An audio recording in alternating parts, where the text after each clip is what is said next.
On this day in Chaplain Corps history, 25 March 1756, the Reverend John Steel was commissioned in the Provincial Army and commanded during the French and Indian War.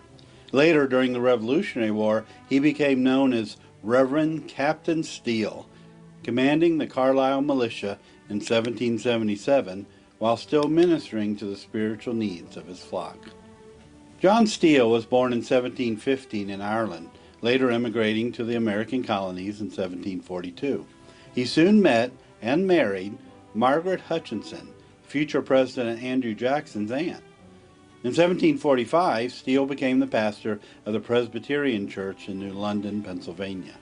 The very next year, due to the merciless attacks by Indians whose boldness had increased following the defeat of Braddock's army, a stockade fort was built around his church, and it became known as Fort John Steel.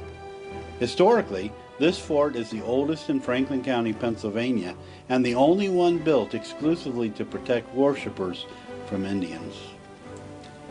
When Steel was commissioned on 25 March 1756, he soon realized he would face a lack of the basic necessities for equipping a military unit: firearms, blankets, and flints, among other things, but pursued his duties passionately. The frontier at that time was full of Indians, so the residents were in constant danger of unexpected and unprovoked attack. So Steel kept his rifle with him, even at church, where it would be beside the pulpit, ready to be loaded and used at a moment's notice, even during a worship service. At one point, while Steel was the post commander of Fort Allison, he was preaching the Sunday sermon when alarming news was brought to him. Indians had murdered a family at Rankin's Mill, so Steel brought the worship service to a speedy close, took his musket from behind the pulpit, and led his unit in pursuit of the enemy. Steel was part of the Armstrong expedition, which had the mission of attacking and laying waste to Kittanning, an Indian town, in retribution for Indian attacks against the English. On 8 September 1756, the town was completely destroyed, but resulted in Steel's 8-man rear detachment being killed and his Indians counterattacking his troops. While on this expedition, though, Steel met the young George Washington.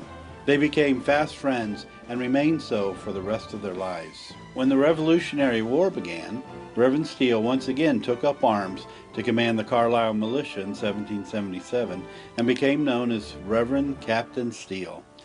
This juxtaposition between religious provider and military leader was the common life of Reverend Commander Steel during his time in the Provincial Army battling the Indians and the Revolutionary War fighting the British.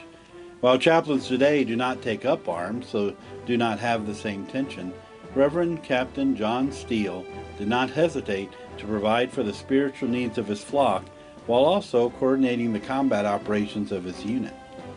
In the middle of military conflict, Chaplain Steel continued to nourish the living, care for the wounded, and honor the fallen, even while he led them in military pursuit of the enemies of freedom. While the United States was not yet a country, Chaplain John Steel began to demonstrate what it meant to serve God and country. So on this day in Chaplain Corps history, 25 March 1756, we remember Reverend Captain John Steel, military commander, Christian minister, Army chaplain. This has been On This Day in Chaplain Corps history. I'm Darrell Densford for the Chaplain Kit. Thanks for joining me.